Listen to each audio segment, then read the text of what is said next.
Hey, how's it going everyone? This is Lam here. In today's Fuji Friday, I want to talk about Fuji's new remote camera app. This is version 4. It's a major release. It looks like a complete redesign from the old version, and it does look really nice. There is some additional functionality, but overall it's still the same app. And because of that, my review of the camera app, while it has a very shiny coating, it still kind of sucks because of the functionality. But I want to get into some philosophy on why I think this remote camera app sucks.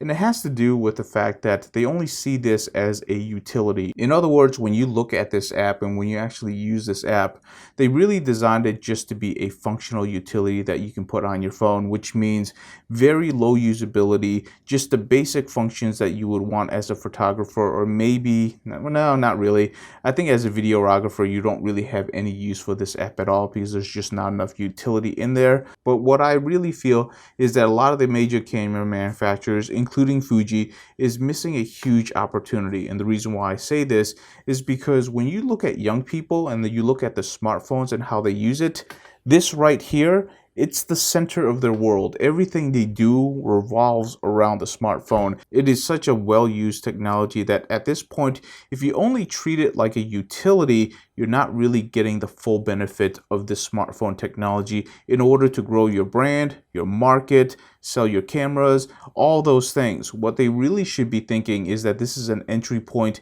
in which they can get people interested in the Fuji camera system or whatever brand camera system that you're going with. What you really want to do is that you want a camera app that is so useful with your camera that when they actually select the camera app on their phone using their camera right here, it's actually less functional, it's less useful, it's something that they don't want to use, and that's how you grow your market, that's how you grow your brand. And this is one of those things where once you actually use the camera app and you compare it to other apps on the phones, you really see the lack of imagination from these camera manufacturers on how they can use their smartphone apps to really leverage what they're building in terms of hardware. There's really only one camera manufacturer that I know of that's actually doing a great job with their camera app, which is Panasonic and their GH5. That is a professional app. If you actually look at that and you actually use that app, you can tell that it's geared towards professionals. Anybody who wants to control their camera remotely can use that app and pretty much they have full access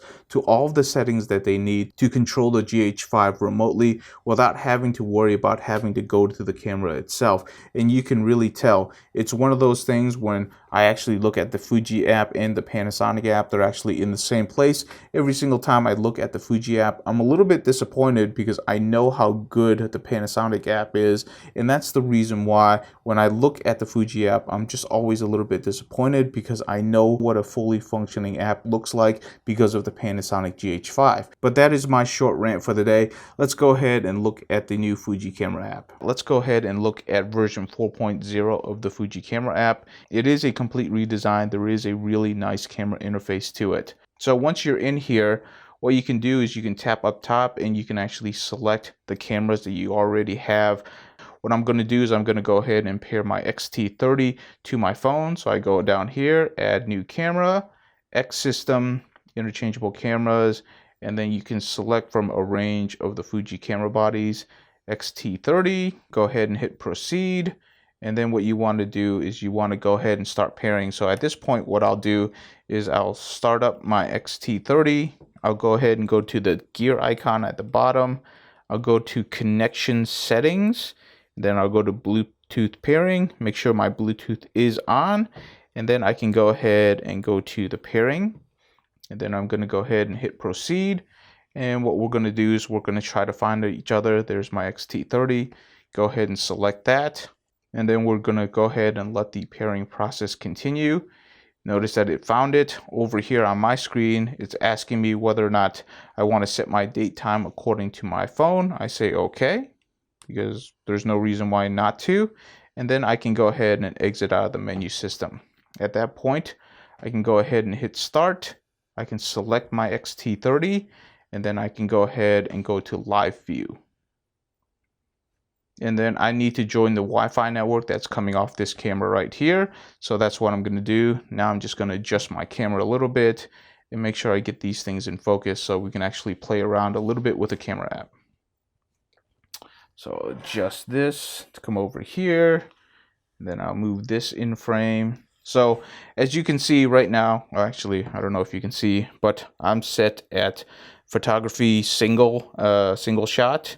So, and I'm also in up front over here, I'm set up with single focus. So what I can do now is I can easily double tap, that's a little too close, double tap on the screen, and I can get focus on this box right here. So, and then I can tap over here and I can get focus, and of course I can take a picture. Right now I'm only using electronic shutter, so you won't hear the shutter go off, but I can take a picture of that one as well. All of this up here is just basically just display settings. None of these are actual controls, but it does tell you a lot of things. I can take 264 pictures. I'm in auto right now, f2, 6400. It's actually auto 6400. I'm not at 6400, so that's a little deceiving. Exposure compensation at 0, and I got 1 bar left, or 1 bar less on a full battery. Down here, these are all of the menus that actually do work. So there's my aperture control that I can control, which is nice. And then there's my exposure compensation, my ISO. As you can see in here, it's auto 6400, but over here, I do see an auto in there. It's just kind of small. It does tell you, here's my film simulation that I'm currently using, and then what white balance that I'm using, and I can change that. But outside of these settings, there's really nothing else I can do. I can tap here, and what I can do is I can actually look at the inventory that's on my SD card. So this is everything that's on my SD card. As you can see, here's some of the videos that I took for my last one. And then you can actually just tap up here to go back to actual live camera view. Let's go ahead and go over to video. Videos, it's actually even more lacking, because you can go ahead and focus in on that, and then you can flip over here and you can focus in on that. So there's actually no way to change the autofocus. You're going to have to just center it on the object that you actually want to focus in on, and it will. And then you just move it around and it will focus in on other things. It still also lags a little bit. So as you can see, it follows, and then it'll just lag out. They haven't fixed the problem where the video doesn't just freeze frame every once in a while, which is a little bit annoying. You get the same functions in movie mode as you did in photography mode. So here's your aperture, exposure compensation, your film simulations. They are different for your camera modes, which is nice. Your white balance, and then also your auto ISO. Up here, it gives you a count of how much time you can record. And then over here, it tells you what film simulation you're in. And of course, you can start recording. I almost consider this to be unusable because you can't control your focus, and also the live view doesn't stay live for a very long time. It freezes up too often for it to be very usable. Once you're at the main menu, and as long as you can actually see the back of your screen, meaning that your camera is actually responding to controls, you have another option called the remote release, which this button right here is actually controlling your shutter button right here, which is super useful if you're away from your camera and you don't want to shake your camera. So there's definitely some uses to this, so that's definitely great. And then the last setting that you can do is importing your images, which you can go ahead and select. So as you can see right here, you can definitely choose the picture that you want, and then you can import it to your phone, which can be super useful. So the reason why I am so disparaging of the Fuji Camera app is because I have experience with the GH5, and once you actually use the GH5 app, what you'll notice is that we're lacking in a lot of feature that the GH5 has. So I have the GH5 app already running. Here's my GH5, and here is the app running already connected. I just want to be super quick about this, but what you'll see is that this is a full featured app, which means I have pretty much all of the controls that I want at my fingertips on my smartphone. So I can go to full screen. As you can see, I'm already in landscape mode. I can get a full view of what the camera is seeing.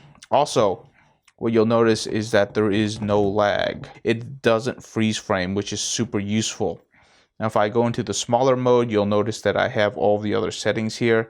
I can also change my focus in both video and also photo, so super useful here. If I slide this out, you'll see my standard controls and a little bit more. We already went through this with the Fuji camera, so I'm not going to go through every one of those, but any controls that you can think of is also here. Plus, you also get a few other ones, like you get to control your focus modes, which is super useful. But not only that, down here you have access to the quick menu.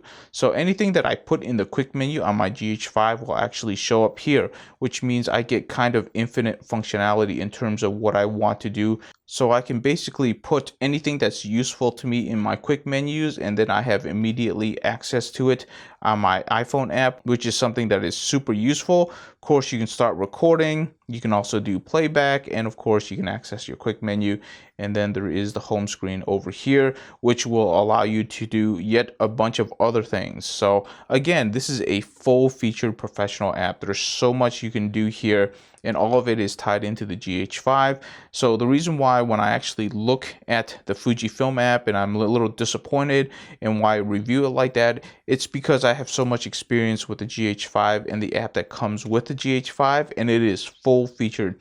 It is definitely a professional app in which you can really do a lot of things remotely or independently of the GH5. So when I go back to the Fujifilm app and I start using that app, I can't help but be a little disappointed in the features that's actually in the Fujifilm app.